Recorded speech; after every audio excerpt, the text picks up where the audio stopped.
वो ये बता रहे हैं कि पहले चरण में भाजपा का परचम लहरा रहा है और कल दोपहर के बाद उन नेताओं के जितने इंटरव्यू आए हैं उनका चेहरा ऐसा लटका हुआ है। अब वो खुलकर के परिवार की बात करने लग गए। योगी जी, आपने क्या हाल कर दिया इन लोगों का।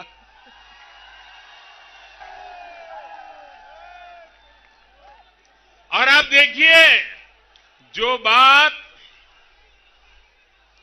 देखिए ये बात जो गोर परिवारवादी लोग हैं उनको भी पता चल गई है कि नैया डूब चुकी है।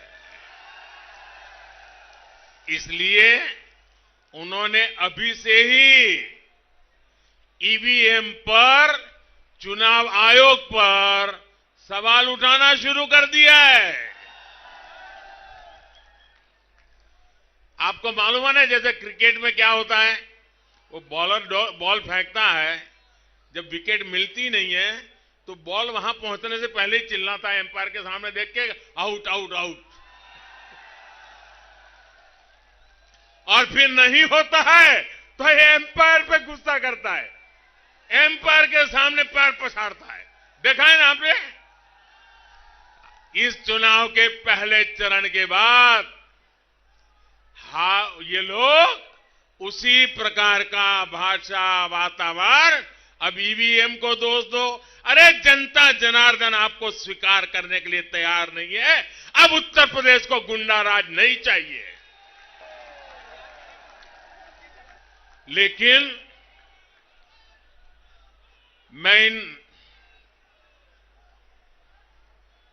परिवारवादियों से कहना चाहता हूं कि भाई, आपका डूबना तय है।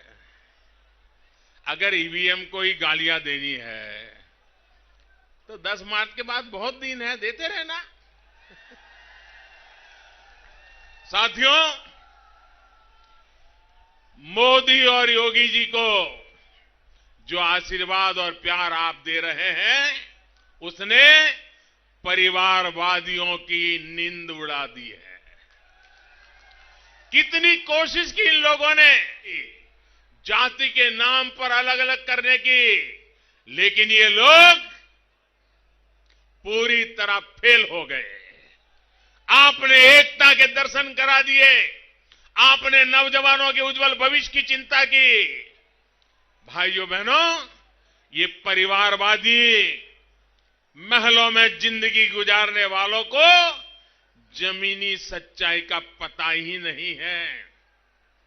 यूपी के लोगों के हित, यूपी के लोगों के लिए हम जानते हैं देश का हित सर्वोपरि है, यूपी का हित सर्वोपरि है, यूपी का विकास सर्वोपरि है। इसलिए वो कमल के निशान पर वोट कर रहे हैं, भारतीय जनता पार्टी को इतना भारी समर्थन दे रहे हैं।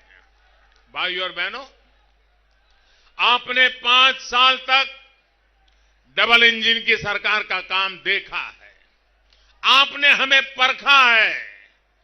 गरीब का विकास हो, गरीब को मूलभूत सुविधाएं मिले, इसे हमने सर्वोच्च प्राथमिकता दी है। लेकिन इन परिवारवादियों ने अपना घर, अपनी तिजोरी तो भरी, लेकिन कभी गरीब की चिंता नहीं की।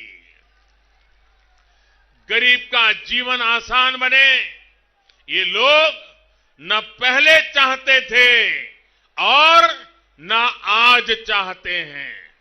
ये अफवाह फैलाने वाली प्रवृत्ति वाले परिवारवादी पूरी कोशिश कर रहे थे कि कोरोना का मुफ्त टीका गरीब परिवार को न लगे, लेकिन गरीबों की सरकार ने गरीबों की जिंदगी को सुधारने के लिए उनके जीवन में विश्वास पैदा करने के लिए पल पल गरीबों की चिंता करने वाली इस डबल इंजन की सरकार ने उनके इस इरादों को सफल नहीं होने दिया। ये लोग गरीबों के अस्पतालों के नाम टाले करते थे। ये लंबा इतिहास आप जानते हैं। लिखा दिया है। मेरा सौभाग्य था एक साथ 9 मेडिकल कॉलेज का उद्घाटन करने का मुझे मौका मिला था। यह हिंदुस्तान में कभी नहीं हुआ है जो योगी जी की सरकार में हो रहा है। इनको यह भी लगता था कि 100 साल का इतना बड़ा संकट आया है, वैश्विक महामारी कोरोना आई है, यूपी में भुखमरी फैलेगी, उस पर ही अपनी राजनीतिक रोटियां सेकेंगे। लेकिन इन लोगों को एहसास ही नहीं था कि मोदी योगी ने इनके राशन माफिया, मालूम है ना राशन माफिया, ये राशन माफिया को किनारे लगा दिया है। महामारी के इस समय में हमारी सरकार हर गरीब को पिछले कई महीनों से मुफ्त राशन दे रही है और हमारा संकल्प रहा कि ऐसी बड़ी वैश्विक 100 साल की भयंकर बीमारी आई है, जीवन बचाना बड़े बड़े समृद्ध देशों के लिए मुश्किल हो गया था।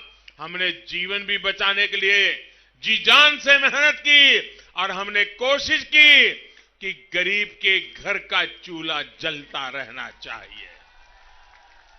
आज गरीब माताएं बहनें मोदी को आशीर्वाद दे रहे हैं, योगी को आशीर्वाद दे रहे हैं, क्योंकि उनको पता है कि उनके घर में कभी बच्चों को भूखा सोना नहीं पड़ा है, घर का चूल्हा कभी बंद नहीं हुआ है। भाइयों बहनों, अब दिल्ली से गरीब, दलित, पिछड़ों के लिए निकला राशन, राशन का हर दाना उसके जो हकदार है उनके पास जाता है। राशन माफिया नहीं है, इसलिए रास्ता गरीब के घर पहुंच जाता है। डबल इंजन की सरकार ने एक देश एक ration card, one nation one ration card की भी व्यवस्था की है और उसके कारण यूपी का जो भी परिवार अगर दूसरे राज्य में गया है उसको अब वहां भी यहां के राशन कार्ड से उसको वहां भी राशन मिलेगा। उत्तर प्रदेश का व्यक्ति कहीं बाहर रोजी रोटी के लिए गया है तो उसकी रोजी रोटी की चिंता मोदी करता है। भाइयों बहनों, साथियों, ये आपके एक वोट की ताकत है जो गरीब का भला करती है। लेकिन मैं यूपी के लोगों को सावधान भी करना चाहता हूं। ये परिवारवादी लोग इस समय इतने बौखलाए हुए हैं कि ठान कर बैठे हैं कि गरीब के लिए चल रही सारी योजनाओं को सबसे पहले ताले लगा देंगे, इसको बंद कर देंगे, क्योंकि उनको लगेगा कि अगर ये योजनाएं चालू रही तो योगी और मोदी के ही गीत लोग गाते रहेंगे और इसलिए पहला काम उसको ताला लगाने का करेंगे। इसलिए भाइयों बहनों, क्या आप चाहते हैं कि लोक कल्याण की योजनाएं चालू रहें? आप चाहते हैं योजनाएं चालू रहें? आप चाहते हैं गरीब को घर मिलना चाहिए? आप चाहते हैं गरीब का चूल्हा जलते रहना चाहिए? आप चाहते हैं गरीब के बच्चों को पढ़ने के लिए सुविधा मिलनी चाहिए? आप चाहते हैं गरीब को बीमारी में दवाई के लिए व्यवस्था मिलनी चाहिए? इनके लिए ये काम ही नहीं है और इसलिए ऐसे लोगों को कभी मौका मत देना।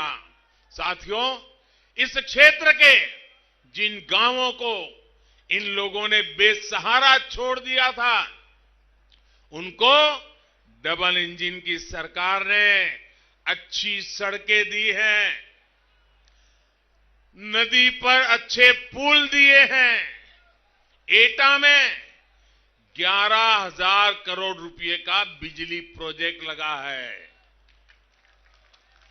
गन्ना, आलू, अमरूद, आम, केला जैसी अनेक फसलें उगाने वाला छोटे किसान फूड प्रोसेसिंग क्षेत्र में हमारे ईमानदार प्रयासों में एक नई आशा का अनुभव कर रहा है, नया विश्वास पैदा हो रहा है। हजारों करोड़ रुपए का बजट कोल्ड स्टोरेज और गोदाम बनाने के लिए तय किया गया है। किसान उत्पादक संघों यानी एफपीओज में छोटे किसानों को संगठित कर उनको एक्सपोर्ट के लिए, फूड प्रोसेसिंग के उद्योग लगाने के लिए मदद दी जा रही है।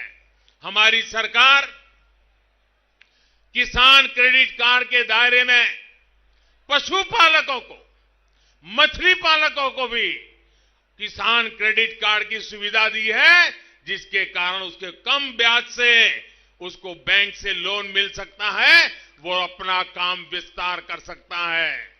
और ये भी सुविधा हमने दी है। यूपी में जो बायोगैस प्लांट का नेटवर्क तैयार हो रहा है, वो किसानों को आय का एक और जरिया बनेगा। भाइयों और बहनों, आपने 2017 में जिनको सबक सिखाया, उनको अचानक, पहले तो उनको लगता था जो खेल खेलते हैं खेलते रहेंगे, लेकिन अब उनको लगा है कि विकास की बात किए बिना कोई चारा नहीं है, इसलिए अब उनको विकास भी याद आने लगा है। ऐसे ही गौर परिवारवादियों के लिए काका हाथरसी कह गए थे। काका हाथरसी ने क्या कहा था? मन मैला, तन उजला, भाषण लच्छेदार, ऊपर सत्याचार, भीतर भ्रष्टाचार। विकास करने के लिए दिन रात मेहनत करनी पड़ती है, खुद को खपाना पड़ता है। ऐसा नहीं होता कि 4 साढ़े 4 साल दुनिया भर में घूमते रहो, फिरते रहो, मौज मस्ती करते रहो, गायब हो जाओ, जनता के सुख दुख से कोई लेना देना नहीं, और चुनाव के 6 महीने पहले आकर के टपक जाओ और लोगों को भड़काने के लिए कोशिश करो। लेकिन देश समझ चुका है पहले का जमाना नहीं रहा है। भाइयों बहनों, जिनका